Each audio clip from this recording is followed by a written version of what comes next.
Formula dia, pastikan ada dulu content yang boleh convert. Kita sebut sekarang content convert kan. Okay. Content sebenarnya content yang boleh menarik perhatian tuan. Itu sebenarnya rahsia dia. Dia bukan duduk dekat setting ads. Dia duduk dekat content. Content kita buat menarik, barulah orang akan tertarik tuan. Betul tak? Betul. Sebab ramai orang macam dia suka dengan technical punya kelas. Bagi saya macam tak tahu macam tuan kan. Tuan pun memang ada technical, tapi tuan keep on bagi tahu yang technical tu tak penting. Yang paling penting adalah content.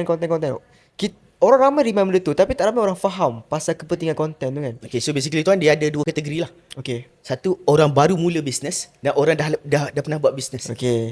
Orang yang baru mula bisnes ni tuan, dia memang nak sangat dekat teknikal tuan. Tak dinafikan. Sebab apa? Sebab dia fikir itulah sebenarnya tekan hari ni, esok kaya. Dia mostly fikir macam tu tuan. Tekan kalau tak esok kaya pun, tekan hari ni, esok masuk sale. Itu yang mostly fikir.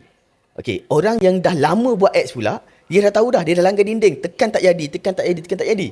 So orang yang macam ni, dia dah mula mencari strategi. Dia dah mula mencari apa sebenarnya campaign yang dia patut buat, funnel yang dia patut buat. So basically dia ada dua market tuan.